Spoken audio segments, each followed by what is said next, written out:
Welcome back, dear listeners, to the Senior Health Podcast, your sanctuary for science-backed wisdom, gathered from some of the longest-living physicians in the world. Here, we explore how to age with resilience, rest deeply, and keep our minds bright and clear into our 60s, 70s, and beyond. Today's topic may surprise you. We all know that water is essential to life. We've heard it time and again: drink more water, stay hydrated. But what if I told you that the way we hydrate, the timing, the volume, even the temperature, could be silently harming your body, especially after age 60? Brain fog. Nighttime urination. Swelling in the legs. Sudden fatigue. These symptoms can sometimes be traced back not to what you drink, but how you drink it. As we age, our body's relationship with water changes dramatically. The internal systems that manage hydration, the kidneys, blood vessels, and brain signals, begin to work differently. And today, we're going to explore exactly what that means for your health. Joining us once more is the remarkable Dr. Shigeyaki Hinohara, Japan's oldest practicing physician before his passing, a man who not only healed generations but lived to be over 100 while still lecturing, writing, and caring for patients. His insights into hydration are both deeply traditional and cutting-edge in their scientific clarity. Let's begin. Dr. Hinohara once said, "Even clear water can drown a flower." In other words, something pure, when used the wrong way, can still cause harm. So, what changes after 60 that makes water, yes, water, potentially problematic? Well, the body shifts in three major ways. First, the kidneys become less efficient at filtering and regulating fluid balance. Second, our blood vessels lose some of their flexibility, making sudden shifts in fluid levels harder for the heart and vascular system to handle. And third, the thirst mechanism itself weakens. That internal signal that says, "You're thirsty," or "You've had enough," it becomes less reliable.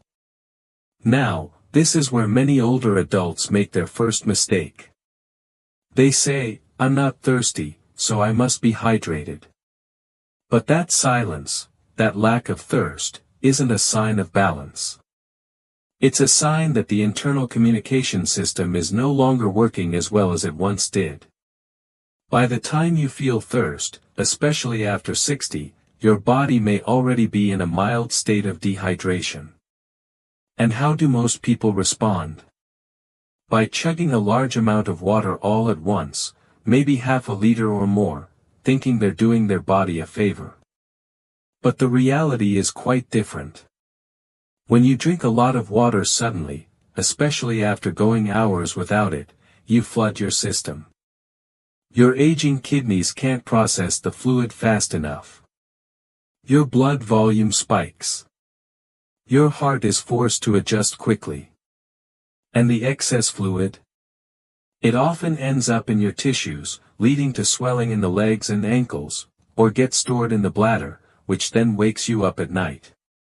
Even worse, this sudden intake can disrupt your electrolyte balance, temporarily diluting sodium levels in the blood, a condition known as hyponatremia. While younger bodies can often compensate, in older adults, this imbalance can trigger confusion, dizziness, or even dangerous falls. A study from Nagoya University found that many seniors who rehydrated late in the day, trying to catch up, experienced worse sleep, elevated nighttime blood pressure, and higher fatigue levels the next morning. The issue wasn't dehydration. It was overcorrection, too much, too fast, too late. So, what's the first rule of hydration after 60? Avoid large, sudden intakes of water. Sip instead. Make hydration a rhythm, not a rush. Now let's talk about mistake number 2, drinking water too close to bedtime. This is incredibly common. Many older adults will have a full glass of water just before going to sleep, thinking it's protective, just in case. But here's what really happens. During sleep, the body naturally reduces urine production. It's part of the circadian rhythm, designed to let you rest deeply without interruption. But when you drink water late at night, you override that system. The bladder fills, and you wake up, once, twice, maybe even 3 or 4 times, just to urinate. Even if you fall back asleep, those interruptions have a hidden cost. Your deepest sleep cycles, stages 3 and REM, are when the brain repairs itself, when memory is consolidated, when the immune system resets. Fragmenting those cycles means you wake up less refreshed, more groggy, with slower thinking and less emotional resilience. And if you get up quickly in the dark, with grogginess and low blood pressure, your fall risk increases. One glass of water at the wrong time can trigger a domino effect: broken sleep, impaired cognition, imbalance, even injury. Studies from Japanese sleep centers show a strong link between late fluid intake and cognitive decline, not because of dehydration, but because of poor quality sleep. Seniors who drank water within 30 minutes of bedtime had worse balance scores in the morning and showed more signs of brain fog. So, the second rule: stop drinking water at least 2 hours before bed. If you feel thirsty later, take only a few small sips. Don't overload the bladder right before lying down. Let's move on to mistake number 3, drinking too much water during meals. Yes, during meals. Now, this may surprise you. After all, we've been taught to sip water while eating, to help swallow, to aid digestion. But in reality, too much water with meals can actually weaken your digestive process, especially after 60. Here's why. As we age, our stomach acid naturally decreases. This acid is crucial for breaking down proteins, absorbing minerals like calcium and magnesium, and sterilizing food before it enters the gut. When we drink large amounts of water with food, we dilute that already weak acid. The result? Poor digestion. Slower absorption. More bloating. More fatigue after meals. A 2019 study from Kyoto Women's University found that seniors who consumed more than 300 milliliters of water during meals had significantly lower absorption rates of iron, calcium, and vitamin B12. They also reported more gastrointestinal discomfort and post-meal drowsiness. That matters. Because those nutrients, especially B12 and calcium, are critical for brain function, bone strength, and energy regulation in older adults. So, what's the third hydration rule? Drink water 30 minutes before meals to prepare digestion. Then avoid drinking large amounts during the meal. Afterward, wait another 30 to 60 minutes before hydrating again. Let your stomach do its work without dilution. So now that we've explored the common mistakes, let's talk about what you should do. What does a smart, age-appropriate hydration routine look like? Dr. Hinohara believed hydration should be gentle, rhythmic, and intuitive. And it all starts with the morning.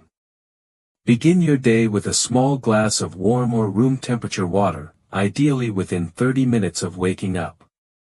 Not coffee. Not juice. Just water. Why?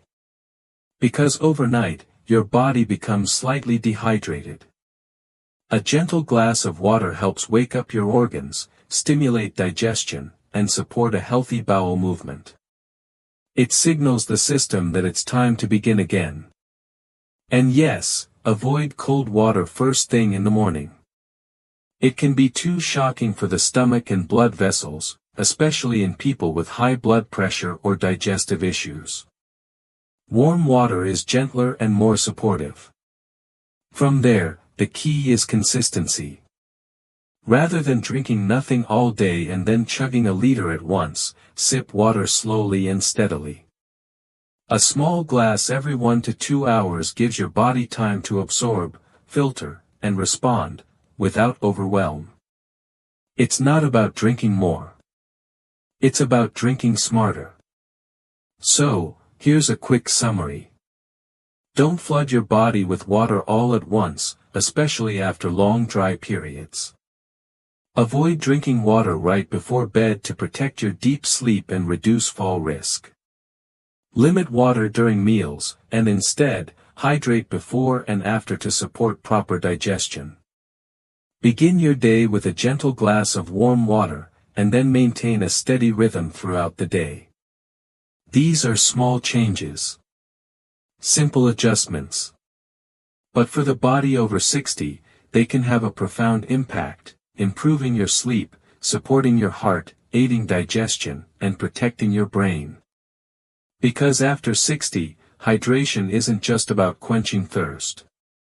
It's about partnering with your body, giving it what it needs, when it needs it, in the way it can best receive. So before we close, if there's one message to carry with you from this episode, it's this. Water is not just a drink. It's a message. And after 60, the way you deliver that message determines how well your body hears it. Thank you for joining us once again on the Senior Health Podcast. If today's episode gave you something to reflect on, we'd love to hear from you. Like, subscribe, and share this with someone you care about. Your journey to wiser aging continues here. Until next time, stay steady, stay hydrated, and stay well.